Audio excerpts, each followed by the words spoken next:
Bienvenue! Aujourd'hui, nous vous racontons des destins brisés. Même les étoiles les plus brillantes ne sont pas à l'abri des tournants les plus sombres de la vie. Découvrez les récits poignants de célébrités dont la vie a été interrompue par de terribles accidents de voiture.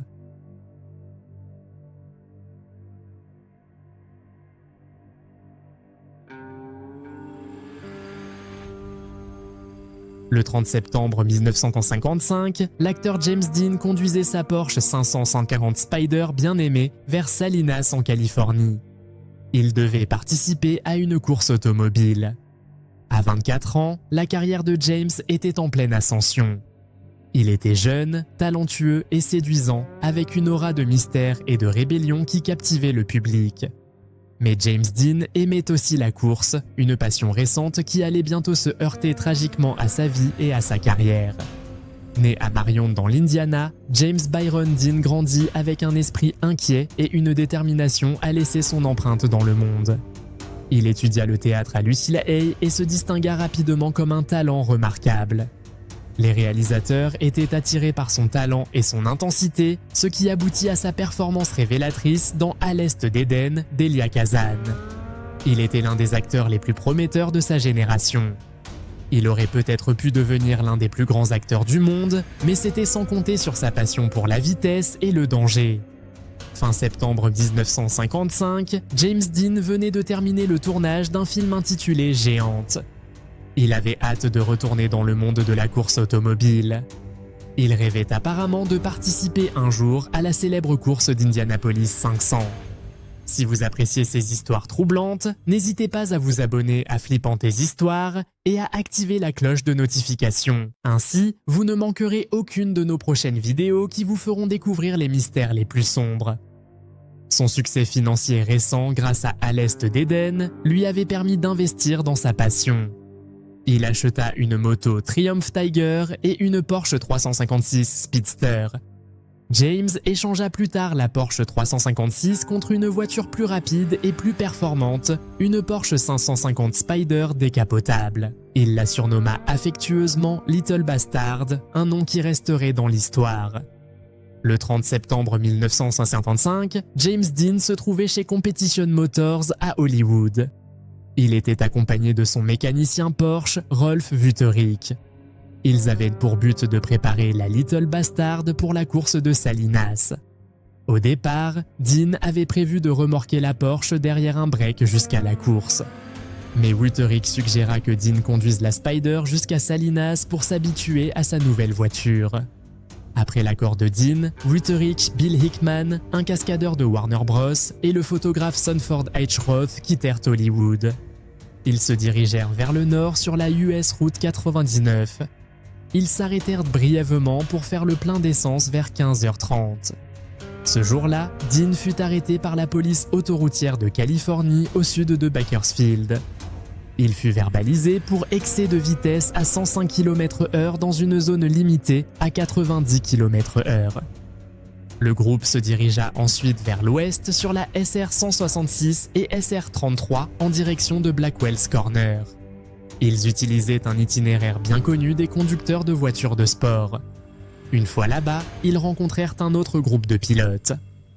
Ils quittèrent de Blackwell's Corner à 17h15 en direction de Salinas sur la US Route 466. Il était environ 17h45 et James Dean et Rolf Wütherich roulaient vers l'ouest. Leurs compagnons étaient loin derrière. L'incident se produisit près du carrefour de ce qui était alors connu sous le nom de US Route 466. Aujourd'hui, c'est la State Route 46 et la State Route 41. Alors que James Dean roulait vers l'ouest, une autre voiture, une Ford de 1950 conduite par un jeune homme de 23 ans appelé Donald Turnipseed, venait de l'est. En tournant à gauche sur la SR 41, il coupa directement la route de la Porsche de James Dean. Dean eut juste le temps de comprendre ce qui allait se passer. Il tenta alors une manœuvre de course pour éviter l'impact, mais il était trop tard. Les deux voitures entrèrent presque en collision frontale. Little Bastard fit plusieurs tonneaux dans les airs avant d'atterrir dans un fossé au bord de la route. Lorsque les autorités arrivèrent, James Dean fut extrait de l'épave. Il était inconscient et gravement blessé. Son pied gauche était coincé entre les pédales d'embrayage et de frein. Il avait le cou brisé, les jambes écrasées et souffrait de multiples fractures et lacérations. Wüterich avait été éjecté de la voiture, mais il était encore conscient. Il souffrait d'une mâchoire et d'une hanche fracturée ainsi que d'autres blessures.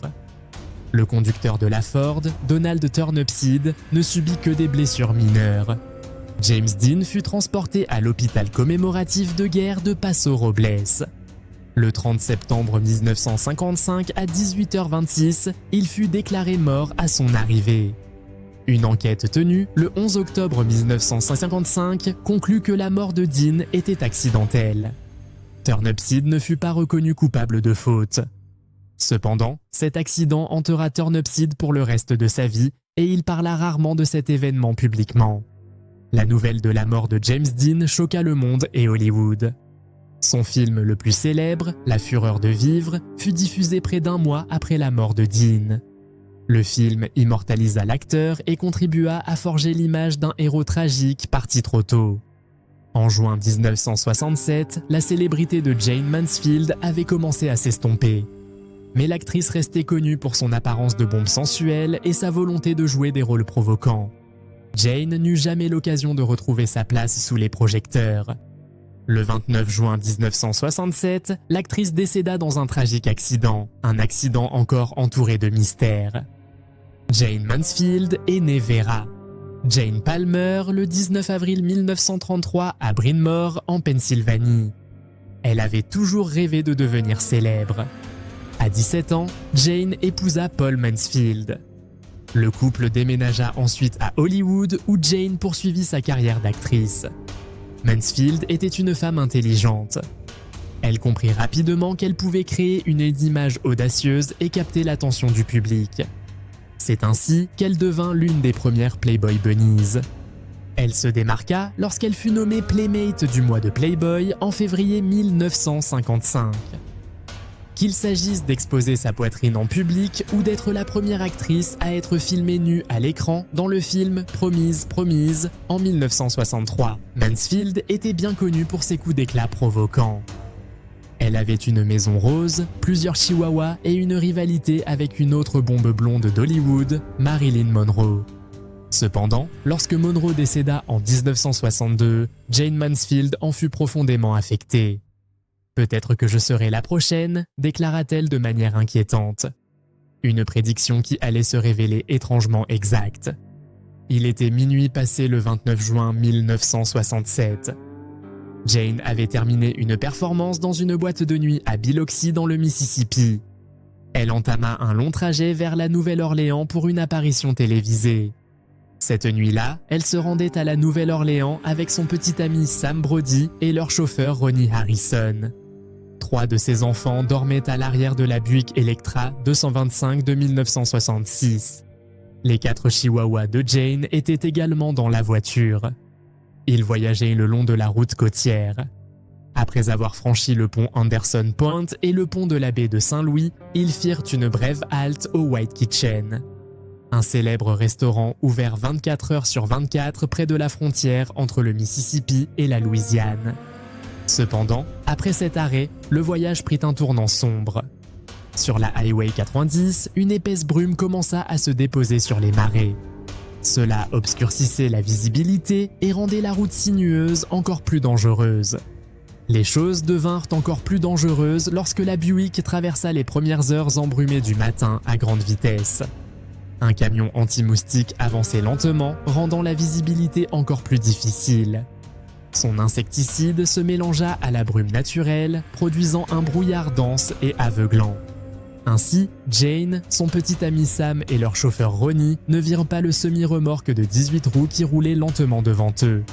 La Buick, roulant à une vitesse estimée à 130 km/h, ne vit pas le camion à temps pour éviter la collision. L'impact fut catastrophique. La Buick percuta de plein fouet l'arrière du camion, puis glissa en dessous. En conséquence, son toit fut arraché et l'avant de la Buick fut presque détruit. Jane Mansfield, Sam Brody et Ronnie Harrison, tous les 3 assis à l'avant, furent tués sur le coup. Jane Mansfield fut projetée hors du véhicule, son corps atterrit sur le bas-côté de la route. Les rumeurs commencèrent presque immédiatement. Lorsque Jane fut projetée de la voiture, sa perruque blonde resta accrochée au coin du pare-brise brisé. Des photographies de l'accident furent publiées dans les journaux. En voyant une masse de cheveux blonds, les gens commencèrent à spéculer que Jane Mansfield avait été décapitée. Néanmoins, le coroner qui pratiqua l'autopsie déclara que bien que la tête de Jane ait subi de graves traumatismes, elle n'avait pas été tranchée. L'accident eut un énorme impact sur la sécurité automobile. L'Administration nationale de la sécurité routière imposa l'installation de barres de protection sur les remorques des semi-remorques. Ces barres de sécurité furent surnommées Mansfield Bars en mémoire de l'actrice. Le 30 novembre 2013 commença agréablement pour Paul Walker. L'acteur de 40 ans, surtout connu pour son rôle dans la franchise adorée Fast and Furious, passait la journée avec sa mère et sa fille de 15 ans, Meadow. Il discutait de l'achat d'un sapin de Noël lorsque Paul reçut un message. Il partit précipitamment, totalement inconscient du destin tragique qui l'attendait. Paul Walker, né Paul William Walker le 12 septembre 1973 à Glendale, en Californie, semblait destiné à être sous les feux des projecteurs dès son plus jeune âge.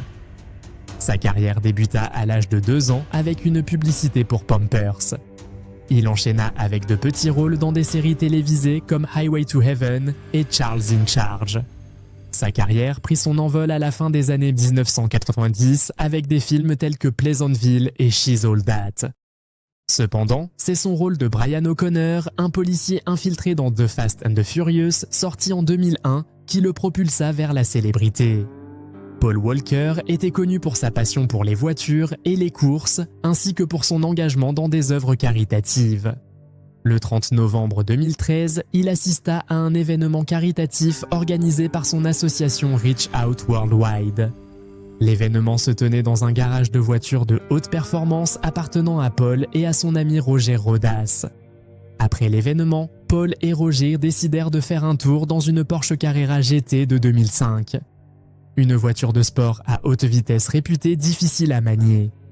Il était environ 15h30, Roger était au volant et Paul était sur le siège passager. La Porsche roulait à une vitesse estimée à 160 km/h. C'est alors que Roger perdit le contrôle de la voiture. La Porsche heurta un trottoir, un arbre et un poteau électrique, puis percuta un autre arbre. Ensuite, elle prit feu. Les personnes présentes à l'événement caritatif se précipitèrent vers les lieux, mais furent confrontées à une vision dévastatrice. La voiture était en flammes et leurs tentatives de secourir Paul et Roger furent vaines. Les 2 hommes furent déclarés morts sur place. Paul Walker mourut des suites d'un mélange de blessures traumatiques graves et de brûlures. Le département du shérif du comté de Los Angeles conclut finalement que la vitesse de la voiture et l'usure des pneus furent les principaux facteurs de l'accident. Paul Walker décéda alors qu'il tournait Furious 7.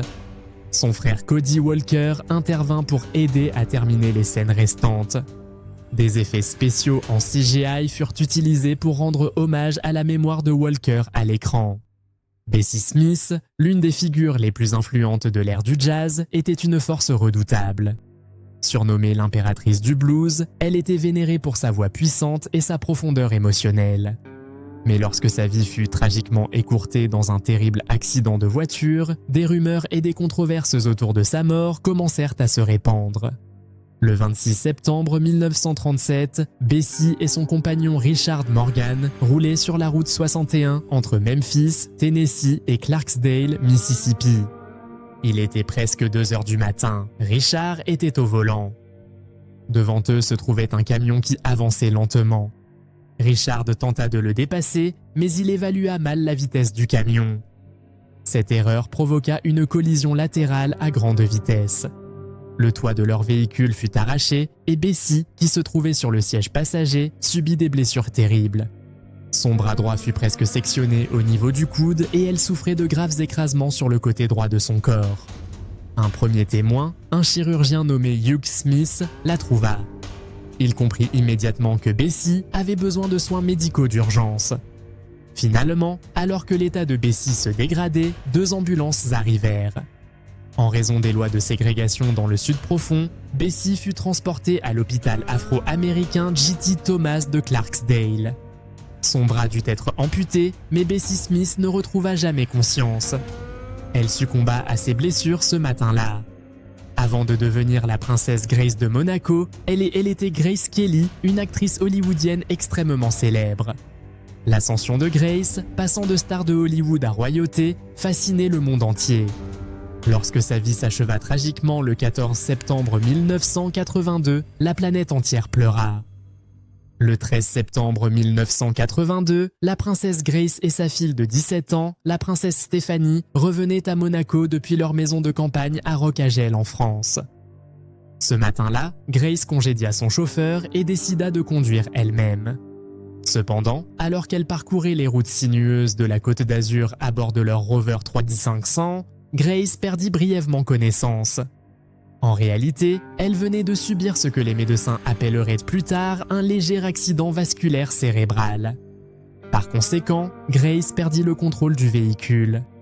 Elle manqua un virage et quitta la route, plongeant d'environ 30 mètres en contrebas sur un flanc de montagne. La voiture fit plusieurs tonneaux dans les airs, percutant des branches de pin et des rochers, avant d'atterrir dans le jardin d'une maison en contrebas. Stéphanie s'en sortit avec une légère fracture des vertèbres, mais les blessures de Grace étaient bien plus graves. Elle fut immédiatement transportée à l'hôpital et resta dans le coma pendant 24 heures avant d'être déclarée en état de mort cérébrale le 14 septembre. Son époux, le prince Rainier Trude, prit la décision déchirante de la débrancher de l'assistance respiratoire. Le 18 septembre 1982, près de 100 millions de personnes ont suivi les funérailles de Grace Kelly. Ces destins tragiques nous rappellent que la célébrité ne protège de rien, que la vitesse et le hasard peuvent briser les vies les plus brillantes. Dites-nous en commentaire, quelle histoire vous a le plus marqué parmi ces tragédies ? Abonnez-vous et activez la cloche pour ne rien manquer de nos prochaines flippantes histoires. À bientôt.